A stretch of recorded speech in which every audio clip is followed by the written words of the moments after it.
Some breaking news coming out of Huddersfield this evening. Steve Mounier has reportedly handed in a transfer request to manager Christopher Proud amidst interest from Brighton and Crystal Palace. I tell you what, if Christopher Proud sells Steve Mounier to Crystal Palace or Brighton, I'm giving up my season ticket. I've had enough.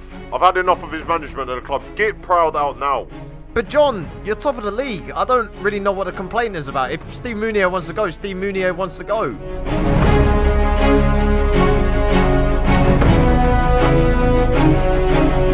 Yeah, no, it's true. Steve Mounier has handed in a transfer request this morning to me. I have accepted it, but I do have the final say on whether he stays or goes.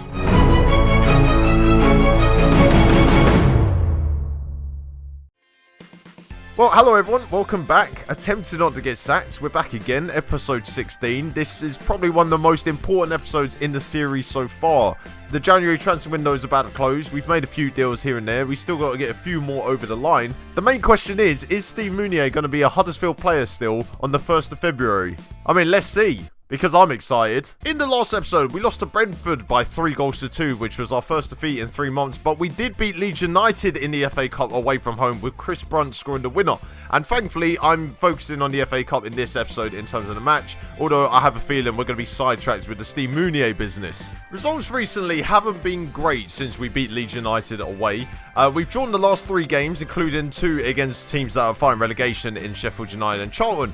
But in the Charlton game, we were 2-0 down with 15 minutes left before Philip Billings scored a slide tackle, and then a miracle absolutely happened as Raul Thomas's shot came off the defender and hit Peter Crouch, and he scored his first goal for the club this season since the first day of the season. In the 1-1 draw against Sheffield United, Elias Kachunga scored a last-minute equaliser to save us from losing. And then in the game against Burnley, Peter Crouch did it again. He scored another header as he made it 3 this season. I mean, he's now our second top goal scorer in terms of strikers. It's pretty bad. But in this episode, we do take on Carlisle United away from home in the FA Cup. And Carlisle United are currently fighting relegation from League One, so this should be an easy win. And I would have focused on the Portsmouth game, but there is a lot to go through today. We'll probably lose to Portsmouth anyway. I don't want to get embarrassed on this channel. Again. After the win at Leeds, Paul Clement did a press conference and said he was absolutely delighted that we managed to beat our greatest rivals away at Ellen Road. And I mean, looking at his face, you can definitely see he's excited. Danny Williams has left the club to join Nottingham Forest for 1.5 million, with the fee rising to 1.7, and he was a player that was my top assistant this year and had been playing quite well, but he is getting on a bit. I mean, he's 30 years old. I mean, that is quite old in football manager terms. And I like to keep a young team. I feel like that's going to be misconstrued in some way. Elias Kachunga then came to me and said he was disappointed I sold Danny Williams, who he considered as a good friend. I had an option that said that Ramadan Sobhi and other youngsters will definitely have a chance now. I mean, Ramadan Sobhi's like 28, isn't he? Until I found out he's 22. I feel like he was one of those players that's been around for about 20 years. Alex Pritchard has also left the club to join fellow championship rivals Burnley for 50 million. He was another player who I wasn't really playing that much, and Nick Powell had come into form. So Alex Pritchard was off, and 50 million I can't really turn down. So at the start of the transfer window, we triggered a Chris Lerver's contract extension, and then 5 days later I sold him to St Etienne for 3.3 million. But it's alright, because we got a more than capable left back replacing him. Brett Pittman has also left the club to join Blackpool on loan for the season. He hasn't played a league game for me yet, and the only game he did play in, we got knocked out of the Carabao Cup. I think that was a good move for him. And I'm sure he can retire happily in Blackpool with all the other old people. It also meant that we had sold £100 million worth of players this year. 100 million? I mean, I would love 100 quid, but 100 million? Jesus Christ. I didn't know I sold that many players. Huddersfield's obviously a gold mine. Peter Crouch also set the record for being the oldest goal scorer in the league after his goal against Charlton. He broke the record again 2 weeks later when he scored against Burnley, and some people still probably question why I signed him. He scored 3 goals in the Championship. What more do you want? Also, you should take into account the fact that none of my strikers have hit 10 goals this year. Callum Hudson-Odoi is the only player above 10 goals, and he's injured for 2 months. But I am pleased to announce our first signing of the January transfer window, and with Chris Lerver joining St Etienne, I did have to go out and find a new first choice left back. So joining us from Real Madrid is Sergio Reguilon. He joins us for £1 million, a fantastic left back I must say. His contract was expiring at the end of the season, hence why he's so cheap. A few Russian teams were after him, but we managed to gazump them and we've brought him in. A fantastic left back, that's all I'm going to say. Another fantastic signing by me. And when I meant fantastic, I meant he was going to be injured for 5 weeks. But he wasn't the only defensive signing we've made in this transfer window, and we did sign a new centre-back because Ben Gibson's obviously been a twat. And joining us for 2.1 million from Newcastle United is Fabian Schär, a fantastic centre-back, Premier League quality, and he's joined us in the Championship. He's going to strengthen our defence, I'm telling you. He's going to win us the league. And if he doesn't, then that's another 2.1 million spent on another player that is going to be washed up in a few years. After we sold Alex Pritchard to Burnley, Nick Powell got himself injured again for 4 weeks. I'm struggling to work out whether the hospital has him on loan or we got him on loan from the hospital. Marvin Sordell has reportedly become unhappy at the club because I'm not playing him enough, but he will probably get some more playing time soon because literally none of my strikers want to score.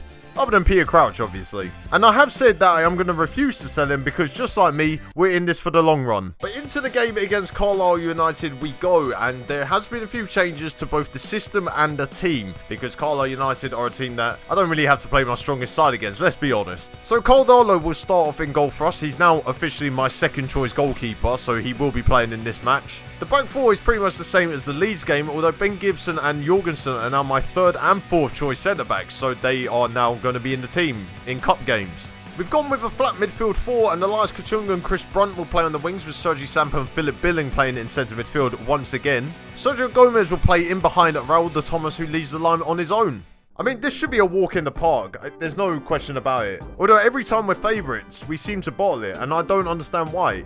It could be down to a lot of things like my management, my tactics, my player instructions, the players that I pick on a Saturday, the players that I buy, the fans, the weather. Sergio Gomez fired us into the lead after 5 minutes with a free kick on the edge of the box. I mean, we might as well score another 2 if we're at it. Chris Brunt then put a ball into the box to find Elias Kachunga, and after his shot was saved, he then picked up the ball, put it back in the danger zone, and Sergio Gomez headed it in 2-0. I mean, piece of pie, we might as well just walk off now because the game's over. Sergio Gomez then turned into an assister after his corner was headed out by Gillespie, and then Chris Brunt fired it in. I mean, he loves this competition. That's 2 goals in 2 rounds. He's going to win the FA Cup for us. And just when I thought it was going to get even better, Chris Brunt played in Raul de Thomas with a fantastic long ball through the middle, but Raul de Thomas decided to chip it at the keeper. I mean, this bloke's from Real Madrid. How on earth is this bloke from Real Madrid? I mean, I'm not saying Raul de Thomas is shit, but he's shit taking a shit. 3-0, half-time, game over, fuck off. But just when I thought it was over, Carlisle decided to make a fight of it, and Damien McCrory's cross found Stefan Skugel, and after his first shot was initially saved,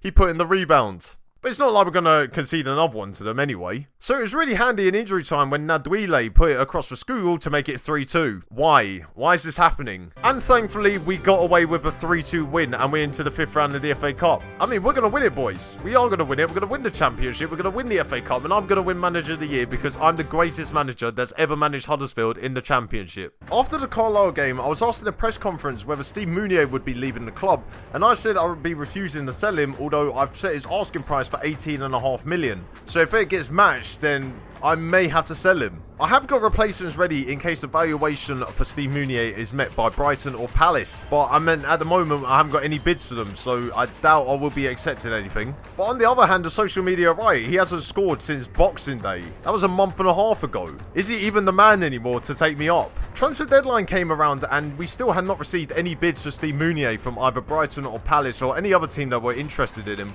so it looked like he was going to be staying at the club. And then on deadline day, Brighton put in a bid of 17.5 million, rising to £19.5 million offer for Steve Mounier, and that really turned my head. But that's the valuation, mate.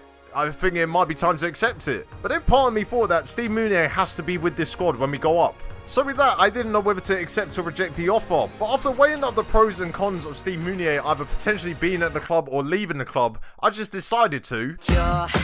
You're insecure. You're insecure. You're insecure.